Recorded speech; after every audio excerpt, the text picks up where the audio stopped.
Boa noite, meus amigos. É com muita honra e humildade que mais uma vez eu volto aos domingos nesta casa. Agradeço o convite da direção. Rogo a Jesus, nosso Mestre, que me ilumine com um pouco da paz e do seu conhecimento para nesta noite tratar de um tema tão importante. Não vou me esquecer que a semana passada, há 8 dias, o nosso confrade Kleber nos chamou a atenção para a importância da doutrina espírita que tem como base o Evangelho de Jesus.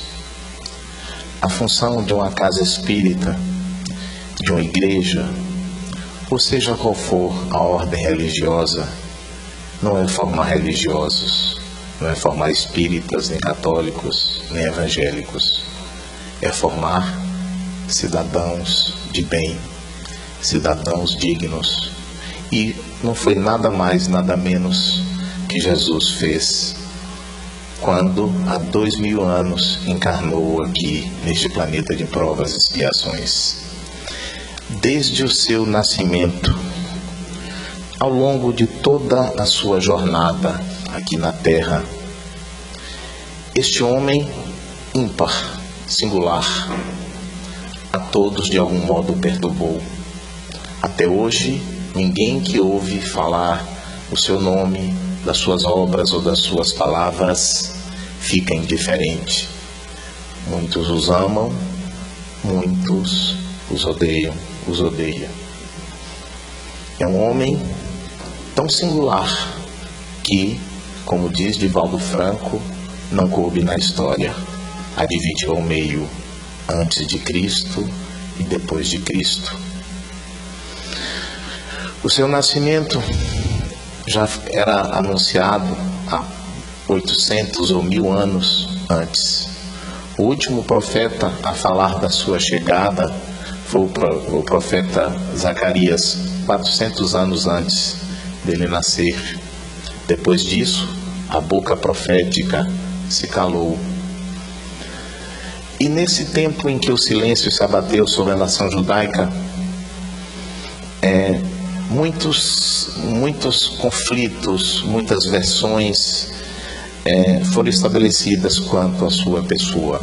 Grande parte falava que seria um guerreiro que expulsaria do território dos judeus aquele dominador romano, que seria aliado, guardiado por um exército de guerreiros montados em montarias brilhantes. No entanto, desde o seu nascimento, a humildade lhe acompanhou. Deu a Maria, a sua mãe, uma jovem que se dizia virgem, apareceu grávida. Já a primeira lição antes de nascer. Até hoje, muitos preconceitos rondam aquelas jovens que aparecem grávidas sem estarem cumprindo os rituais normais que a sociedade exige. A primeira lição, que não tenhamos preconceito. Este homem nasceu em uma manjedoura. Manjedoura hoje para nós, ao longo desses 2000 anos, parece ser uma coisa muito boa, muito bonitinha. Mas naquela época não era. Era uma maneira indigna de que uma criança tivesse como seu berço um local que era usado para dar de comida aos animais. E já logo no seu nascimento, já logo nos seus primeiros dias ou meses de vida, o perdão e a não confrontação. Quando Herodes o grande construtor, soube do seu nascimento através dos viajantes, ditos reis magos, sentiu o seu poder ser abalado. Mandou que passasse a espada todos aqueles com menores de 2 anos. Poderia um simples tirano terrestre, belicoso, que mandou matar os 2 filhos por suspeição de querer o poder, mandou matar a sua própria esposa, a princesa Maritza, por suspeitas injustificadas de adultério, impedir o maior fato que ocorreu à humanidade? Nunca. No entanto, o que fez o nosso mestre? Não o confrontou, o perdoou, se afastou para o Egito. E para encerrar, falar sobre este homem belicoso, não muito tempo depois, foi acometido por uma doença muito grave, provavelmente o que nós chamamos hoje de síndrome de Fournier, que é um apodrecimento dos seus órgãos genitais, que acomete toda a pelve, com cheiro nauseabundo, com dores terríveis e morte por sepsemia. Quando este homem desencarnou, o mestre retornou. E ao longo da sua vida, só exemplos de perdão e de humildade. Durante o seu evangelho, que durou praticamente 3 anos, inaugurando-se nas bodas de Canaã, até o dia do seu desencarne, só exemplos de humildade e perdão. Quando nos disse: quando te bateres em uma face, oferece a outra. Será que funciona? Alguém que nos agride de um lado do rosto, oferecermos esta face? Não. Não era desta face que Jesus falava, e sim da nossa face íntima do perdão. Dar a face física para que um agressor, perturbado por doenças morais e espirituais, continue os seus impropérios ou as suas agressões, não resolve o problema dele nem nosso. Oferecer a outra face do perdão. Porque a própria palavra perdão vem do grego perdonare, que significa doar além, doar mais. E foi isso que Jesus sempre fez e deixou como exemplo para nós. A todos aqueles, ou em todas as situações em que se envolveu, sempre doou mais do que foi solicitado. Quando foi chamado para avaliar a situação da mulher que foi surpreendida em adultério, pela lei mosaica, quando isso acontecia, aquela mulher deveria ser apedrejada, lapidada até a morte. As leis mosaicas tinham sido implantadas muito tempo antes, porque os homens daquela época, nós daquela época, eram recém-saídos de regimes tribais, com costumes muito graves, e precisava daquelas leis rígidas para o controle da nossa animalidade. Mas Jesus veio modificá-la. Sobretudo que, baseado nas leis mosaicas, a sociedade daquela época estava sustentada pela hipocrisia. Porque uma mulher não pode adulterar sozinha, tem que ter outro. Pois bem, e o que ele disse? Atirai a primeira pedra aquele que não tem pecado. Os primeiros a baixar as mãos foram os mais velhos, tinham mais tempo de culpa, de erro, e saíram. E ele perguntou a ela: onde estão os teus julgadores? Não os vejo, eu também não te julgo. Vá e não peques mais, pois coisas piores poderão lhe acontecer. Ele a perdoou, mas concordou com o seu erro? Não. Como diz em outro episódio, perdoados, porém não limpos. Aquela mulher, apesar de ser perdoada pelo mestre, ainda carregava consigo as consequências dos seus equívocos, que devem ser reparados. A primeira lição do perdão é que, apesar de que, quando perdoamos ou somos perdoados dos nossos equívocos, não significa que estamos limpos da necessidade da correção, da transgressão da lei divina. O bom samaritano. O bom samaritano foi um dos mais belos citações do mestre. E quando foi que Jesus o citou? foi quando estava em direção a Jerusalém, passou pela Samaria, não recebeu hospedagem, foi rejeitado. Lembra que a Samaria era um grupo dissidente de hebreus que tinham ódio ferrenho dos saduceus e dos fariseus, chegando até, eles tinham um templo só para eles e tinham uma grande disputa pelo poder religioso, chegando até a acontecer assassinatos. No entanto, Jesus, passando pela Samaria, foi rejeitado, entrando em Jerusalém com sede, com fome, com os pés gretados pelas pedras do caminho, e um doutor da lei, ao encontrá-lo, ao invés de lhe oferecer água e acolhimento, o inquiriu com uma pergunta: o que é preciso para ser salvo? Jesus disse: o que é que está escrito na lei? O doutor sabia. Amar a Deus acima de todas as coisas, com toda a sua força, e o próximo como a si mesmo. O doutor da lei, ainda não satisfeito, tentando botar uma armadilha para o mestre, insistiu.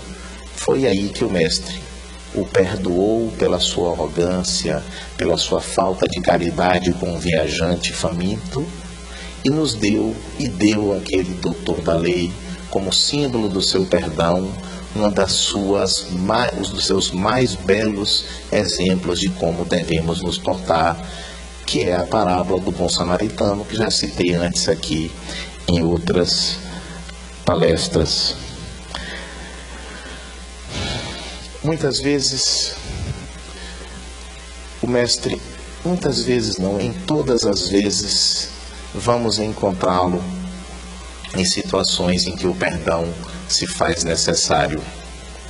Há uma passagem em que, após um dia inteiro, quando se hospedava na casa de Pedro, após um dia inteiro de curas, ao final do dia sentou à beira do lago de Genezaré, que o pessoal chamava de mar, e Pedro notava que ele chorava. Pedro perguntou: mestre, depois de um dia jubiloso como este, por que choras? É por nós? Não, Pedro. Eu choro, pois neste momento, aquele homem que era leproso e que teve a cura de suas chagas, agora está deitado ao leito de uma mulher equivocada a dizer: vou gozar a vida até o último cálice. Sofri muito pelas minhas chagas, pois agora vou viver intensamente. Choro pela mulher portadora de uma grave doença, em que foi rejeitada pela sociedade e agora a exibe o corpo a afrontar. Veja-os, estou curada, vou aproveitar minha vida. Vocês todos agora que me rejeitaram, irei me pagar. Apesar de chorar, ele não voltou atrás em suas curas. Permitiu que aquelas pessoas ficassem curadas dos seus males físicos. É óbvio que as coisas provavelmente não saíram lá muito bem, e é muito comum que isso aconteça. É muito comum que hoje em dia muitos de nós venham aqui à casa espírita, geralmente portando doenças morais, obsessões, depressões, mas com muitas obsessões, sendo influenciados por espíritos. Não são espíritos maus, espíritos ignorantes, que não conhecem a lei divina. Vêm às vezes a esta casa ou vão a outras instituições religiosas, são acolhidas. E como a doutrina diz, para você se melhorar, para você ter a cura ou a melhora dessa interferência espiritual, é melhor que se torne uma pessoa melhor, é melhor que cure o seu egoísmo, o seu apego. Inicialmente, é comum que as pessoas abracem, seja a doutrina espírita ou qualquer outra doutrina cristã, obtendo uma leve melhora, retornam ao erro e retornam às suas doenças. Não adianta, como diz Jesus, limpar uma casa, esvaziá-la e deixar as portas abertas para que outras sujeiras entrem. E ao longo de todo o seu evangelho, inspirou a muitos, todos aqueles que o procuraram, acima de tudo, foram acolhidos. E este é o papel de uma casa religiosa, é o papel da Igreja Católica, da Igreja Evangélica, de uma casa espírita. Acolhimento, sem julgamento, seja qual for o equívoco. Vamos nos lembrar de muitos portadores de graves moléstias, sobretudo espirituais, que se aproximaram do Mestre, procuraram ajuda, não receberam julgamentos, foram perdoados, porém tiveram que cumprir depois o papel da reparação, porque todas as vezes em que sofremos é por culpa nossa. Erramos, somos perdoados, reconhecemos o nosso erro, mas é necessário a reparação. Zaqueu, cobrador de impostos, chefe dos publicanos. Os publicanos eram judeus contratados pelo Império Romano para cobrar impostos. Zaqueu não só era publicano, como era chefe dos publicanos e desonesto. Judeu já não gosta de pagar imposto, ainda mais pagar de maneira extorsiva. Mas aquele homem, apesar de muito rico e avaro, sentia em seu coração a vontade enorme de mudar. E numa demonstração do quanto é necessário para que nos melhorarmos, que tenhamos passar por algum grau de sofrimento, não foi à toa que subiu no sicômoro, que é uma figueira brava, cheia de espinhos, machucou a sua pele para avistar o Senhor, e que captou mentalmente e disse: desça, hoje vou à tua casa. Já o perdoou, não o julgou. No entanto, os seus discípulos, muitos dos que lhe acompanhavam, disse: Senhor, como tu vais à casa de um homem de má fama, mostrando que muitos daqueles que o acompanhavam ainda não tinham entendido a sua mensagem. E Zaqueu, a sua casa, quando recebeu Jesus, o Evangelho já nos mostra uma palavra que demonstra uma força imperiosa de mudar. Ele disse: devolvo tudo aquilo que cobrei a mais. Devolvo é uma coisa, devolverei é outra. Todas as vezes que nós usamos a expressão eu vou fazer, você pode desistir do caminho, mas a força imperiosa do faço agora, devolvo, não faço mais, é muito diferente de que não farei e devolverei.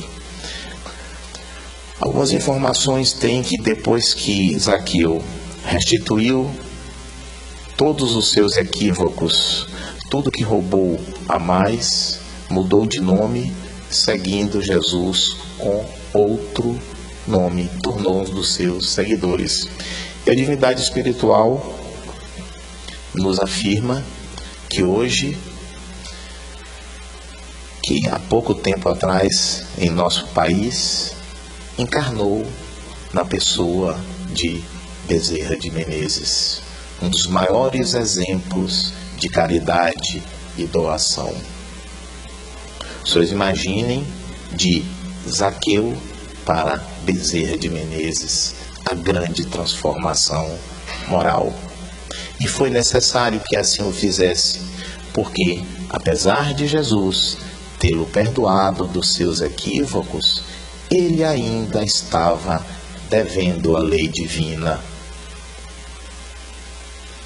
e cumpriu o seu papel ao longo dos séculos. e muitos outros. Miriam de Migdol, uma mulher linda, muito rica, fazia o comércio do corpo. Viu o mestre uma vez só, se sentiu tocada pelo seu perispírito resplandecente e disse: Senhor, te dou a minha vida. Ele disse: Maria. Ela disse: Tu me conheces? Ó Maria, o bom pastor reconhece todas as suas ovelhas. Não quero a tua vida agora. Vá cuidar dos teus filhos. Ela disse: Mas como, mestre? Apesar de ter em meu leito muitos homens, nunca tive a honra de ter um filho. Vá, Maria, e cuide dos teus filhos. Ela retirou-se, retornou para o seu bordel, para o seu lupanar, experimentou algumas noites de muita tranquilidade, porque os seus escravos diziam que ela passava as noites, antes de conhecer o mestre, em delírios, em convulsões, atormentada por espíritos que a acompanhavam, é óbvio, com a sua complacência. Fechou o seu lupanar, vendeu os animais, libertou os escravos e saiu a procurar o mestre. Mas ele já tinha sido crucificado. Desolada, retirou-se para uma praia e quando estava lá, um bando de leprosos que saiu do chamado Vale dos Imundos, infelizmente um nome pesado, estavam à procura do mestre para obter as curas. Ela disse: infelizmente, ele já está morto. E começou a dizer a eles, ensinar-lhes a boa nova ali na praia. Deu-se o tempo que eles deveriam retornar, retornaram para o Vale dos Leprosos. Foi aí que ela compreendeu. Aqueles eram os filhos de que Jesus falava. Os acompanhou, foi morar lá, ensinou-lhes a boa nova, limpou as suas feridas, e um dia notou-se uma leve despigmentação na mão. Deu graças a Deus, porque aquela era a sua maneira de reparar os seus equívocos do passado, pois tinha destruído muitos lares, muitos casamentos, feito a fortuna com o dinheiro de muitos homens que por ela se apaixonou e tirou o dinheiro desses homens e disse: nós, os leprosos. E já muito velha, muitos anos depois, completamente encarquilhada, consumida pela lepra, retirou-se do vale e foi visitar Maria, a mãe de Jesus, onde desencarnou. Quando chegou ao mundo espiritual, foi recebida pelo próprio Mestre. Para nós, é o maior exemplo de transformação moral. Outros tivemos, como Paulo, que citaremos em breve, mas ele já tinha algum conhecimento. Mas, ao longo da história do cristianismo, nenhum espírito fez o que aquela mulher fez. Saiu do chaco e alcançou as estrelas.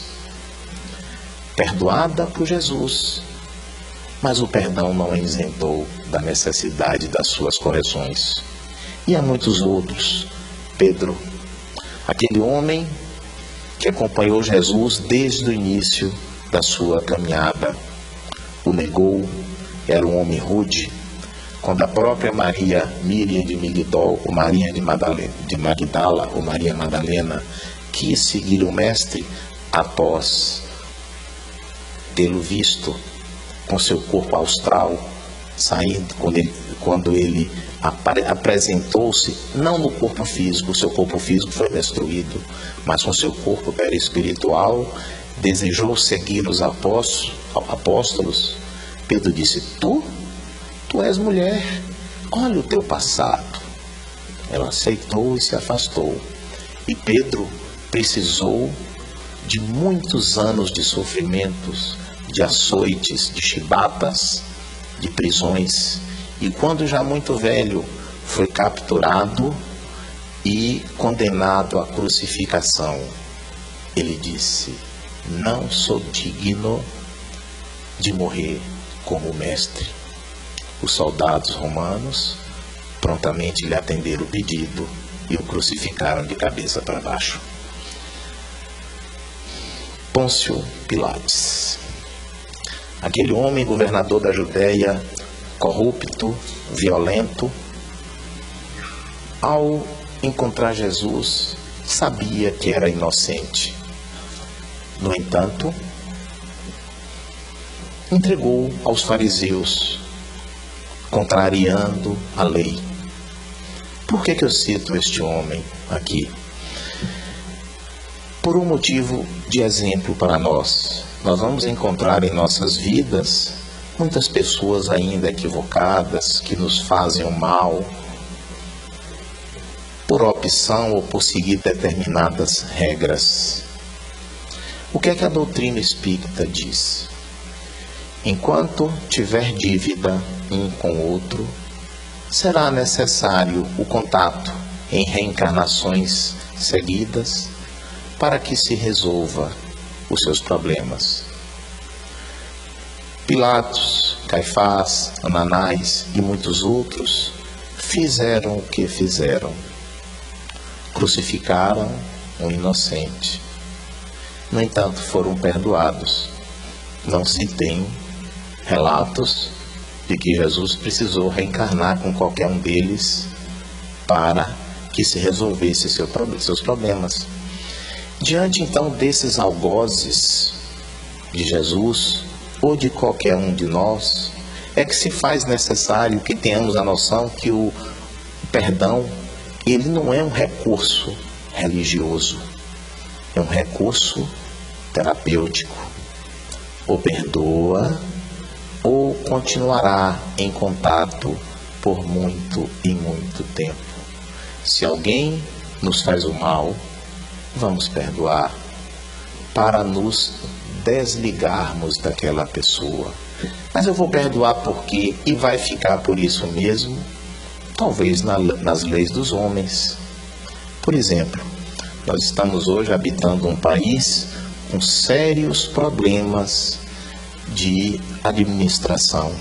Nós elegemos administradores que nós achamos que estão equivocados e ficamos a achar que vai ficar por isso mesmo.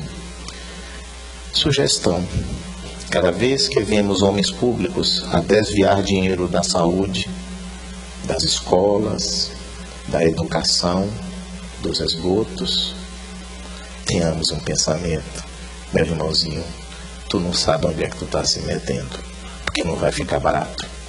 E não adianta vai pagar, usar termos pejorativos, é ladrão, é isso, aquilo, outro. Cada um terá o seu resgate com a lei divina. Segundo a doutrina espírita, o espiritismo é o cristianismo redivivo. Todo o seu postulado tem como base o Evangelho de Jesus. Em todos os ensinamentos de Jesus, vamos sempre encontrar uma base espírita. Jesus nunca postulou sobre bens terrenos. E muitas vezes, inclusive, as pessoas tentaram colocar em armadilha. Dizer, esse dracma, que era uma moeda, o senhor acha que deve dar para o templo ou pagar imposto? Dá a César o que é de César, dar a Deus o que é de Deus. E em todo o seu evangelho, quando sempre falava de coisas espirituais, consequências morais para a nossa vida futura. E o perdão na nossa vida, o perdão é a base da nossa felicidade. O que é que ele disse? Reconcilia-te com teu inimigo enquanto é tempo. É um alerta.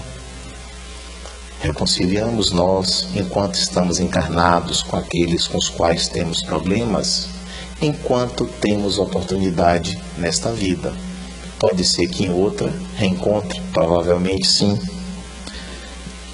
Oferendas. Quando fores ao altar fazer as vossas oferendas, por exemplo, todos nós aqui, quando for à casa espírita, ouvir uma palestra, antes de vir à casa espírita ouvir uma palestra, resolva os seus problemas de dificuldades com aqueles com quem convive. Porque não adianta ouvir essas belas palavras, tomar o passe, sentir essa aura espiritual que protege a nossa casa e retornar para as brigas, os desalinhos lá fora. Pois bem, o perdão, antes de tudo, tem função terapêutica e libertadora. Quantas vezes nas nossas casas, e tem relatos de outros trabalhadores citados em livros, de pessoas dizendo: olha, não é possível, eu estou encarnado com essa fulana ou com esse fulano, é meu marido, é minha esposa, é meu irmão, eu vou ter que aguentar para ver se na outra não vem junto. Eu acredito em reencarnação. Não funciona. Se viemos juntos aqui, em qualquer situação, é porque precisamos. É com esse aí, ou resolve agora, ou perdoa, ou na outra encarnação vem de novo. Então é melhor resolver agora. O perdão é libertador e terapêutico. E essas reencarnações serão sucessivas até que cada um resolva seu problema. Tem que ser os dois? Não. Digamos que eu tenha um problema com alguém de 200, 300, 500, 1000 anos atrás. Estamos sempre nos encarnando, brigando. Se eu resolver dizer: olha, é dessa vez, vou pedir perdão, quando eu digo perdão, não é fala não, vou doar a alguém, não vou revidar, seja um cônjuge, seja um irmão, seja um filho, vou dar além. Não vou revidar as ofensas, vou ajudar, pronto, resolveu. Eu resolvi o meu problema que eu perdoei. Se a outra pessoa quiser continuar em erro, não vai ser mais comigo. A resolução da sua falta, da sua transgressão divina, Deus com certeza absoluta vai dar infinitas oportunidades de que ele se resolva. Então, meus irmãos, essa história de que perdoar é para os bobos, é para os bestas, que o perdão vai libertar aquela pessoa do seu equívoco, isto não é uma verdade. O perdão é para nós, o primeiro a ser beneficiado é quem o exerce. O outro, se não quis, se não quiser, problema dele. Mas Deus é infinitamente misericordioso, vai oferecer sucessivas reencarnações até que ele se resolva. Não perdoar é causa secundária de muitas obsessões, como eu estou dizendo.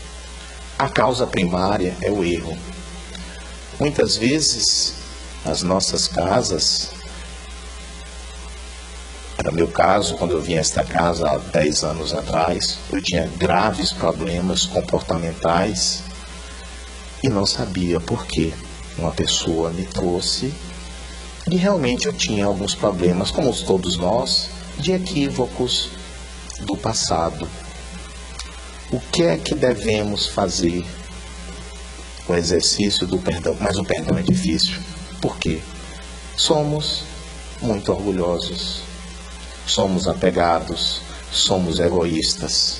E como fazer para nos desvincularmos desses irmãos, dessas obsessões que ficam a nos atrapalhar o sono, a nos irritar? Mude de comportamento. Como muitas das nossas sessões mediúnicas aqui, encontramos pessoas que nos procuram, fazemos as sessões mediúnicas e perguntamos aos espíritos: fulano, por que você está interferindo na vida de ciclano aqui? Ah, porque no passado fez isso, tomou meus bens, roubou minha fazenda, o que foi? Perdoa. Falou, mas como é que eu vou perdoar ele? Se ele não perdoa, inclusive, a mãe com quem ele mora dentro de casa enfiou no quartinho no fundo e toma a aposentadoria dele. Você está dizendo então para te perdoar, para eu perdoá-lo do que ele me fez no passado? Veja como ele trata os empregados na firma dele igual cachorro. E é esse tipo de pensamento que mantém um vínculo. Não precisa inclusive nem atitudes. Como é que nós atraímos os nossos perseguidores? Pela força mental. Afinal de contas, nós atraímos pessoas com a mesma sintonia.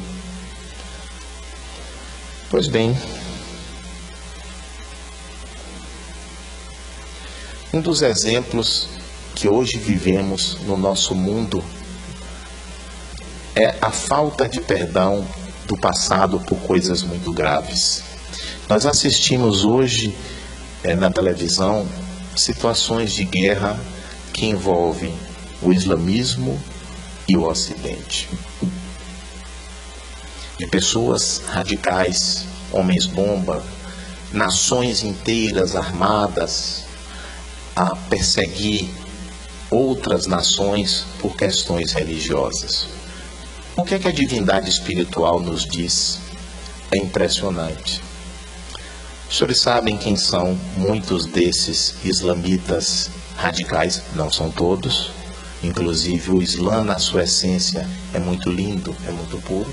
Você sabe quem são esses homens-bombas, esses radicais?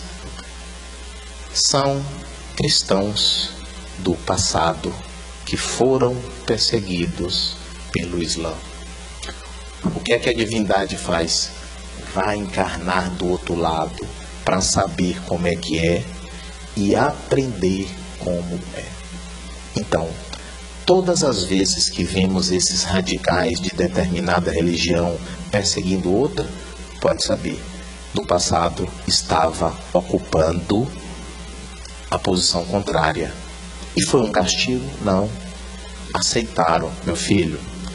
Você não era um cristão que perseguia o Islã no passado, ou era perseguido?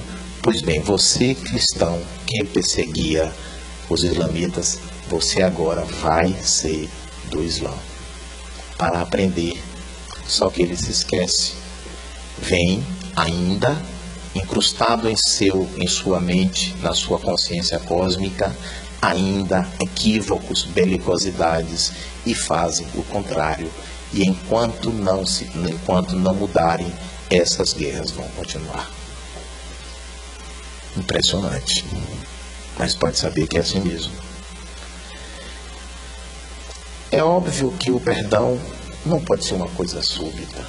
Você não consegue. Primeiro que esquecer, perdoar não é esquecer. Perdoar é algo de sentimento. Esquecer, só o único quem perdoa esquecendo, só se a pessoa tiver uma doença mental. Você pode perdoar, esquecer é mais difícil, o que não significa que não perdoou. Mas isso é uma coisa muito lenta. Às vezes, essas raivas estão incrustadas no espírito que se equivocou durante muitos séculos. Mas tem que dar o primeiro passo, reconhecer os equívocos e dar o primeiro passo. Se não conseguir nesta encarnação, já é uma coisa melhor para outra. Mas é importante, abandonar esta prática arraigada em nossos sentimentos. E uma coisa, o primeiro exercício do perdão é perdoar a si mesmo. Pode observar, todas as pessoas que não perdoam os outros, geralmente não se perdoa. É extremamente dura consigo mesmo. Sofre quando chega atrasado em determinada situação, quando não consegue cumprir deveres que poderiam ser cumpridos de outra maneira. A primeira coisa é se perdoar, não ser extremamente rigoroso consigo mesmo. As falhas do passado, nossa ou dos outros, devem ficar no passado. Tá aqui com um cara de bonzinho ali em cima ali na casa espírita, mas fez isso. Ou a pessoa fica o resto da vida se martirizando, não se perdoar porque no passado, às vezes na juventude, cometeu um equívoco. A nossa vida é como você está dirigindo um carro. Olhar para frente. Tem o espelho retrovisor. Dá uma olhadinha de vez em quando, mas olha para frente. Realmente eu fiz, mas meu caminho é esse aqui. Porque se for dirigindo, olhando para o espelho retrovisor, vai bater adiante. Ao longo do tempo, na doutrina espírita, imaginemos se o professor Rivaio, Allan Kardec, não tivesse perdoado as coisas que lhe aconteceram. Foi acusado de viver às expensas do espiritismo, sendo que fazia o contrário, tirava dinheiro do próprio bolso para manter a causa no seu início. Foi traído e caluniado por muitos daqueles a quem lhe assessorava. Nunca se defendeu. Não é que acusou, não. Nunca se defendeu das acusações injustas, mostrando que perdoava, que aquilo não importava a sua obra. Ao longo da construção da doutrina espírita, também, não só a doutrina, como outros foram caluniados. Eu vou ler para vocês aqui alguns trechos de uma mensagem do livro Justiça Divina, questão 66, de Emmanuel, por Chico Xavier. O título é Sentenciados. É que o mal expressa grave desequilíbrio naquele que o pratica. Comparados às moléstias do corpo, a dor moral é abscesso que precisa ser drenado. O vício é a fístula corruptora, esperando remoção da causa que a produz. E a delinquência é o tumor maligno comprometendo a estrutura orgânica em prenúncio de morte. O caluniador está sentenciado à repressão da própria língua. O desertor está sentenciado à frustração que marcou a si mesmo. O ingrato ao arrependimento tardio. O ofensor sentenciado ao ferrete da própria língua. O criminoso sentenciado a carregar consigo o padecimento das próprias vítimas.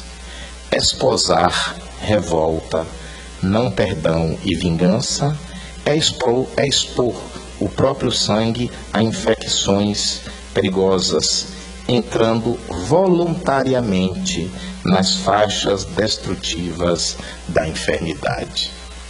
O que são faixas destrutivas da enfermidade? Baixando a nossa vibração moral para que os nossos obsessores tenham acesso e influência sobre nós. Tolerância e perdão por isso constituem profilaxia e iluminação infalíveis. Por fim, o desencarne do Mestre, que ao longo, como eu disse, de toda a sua vida, desde o berço até a cruz, só exemplos. E na cruz, a cruz, a qual ele transformou em asas luminosas em direção ao Pai Celestial. Qual foi seu último ato? Pediu perdão por nós. Não porque por tê-lo crucificado. Ele pediu perdão porque nós não entendemos naquele momento a sua missão. A dele já estava cumprida.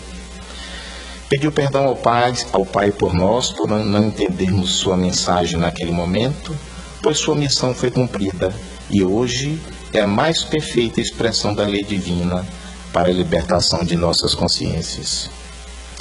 Reapareceu aos seus discípulos e a outros por 40 dias, em diversos lugares, com seu corpo austral, resplandecente, expressando toda plenitude do seu ser,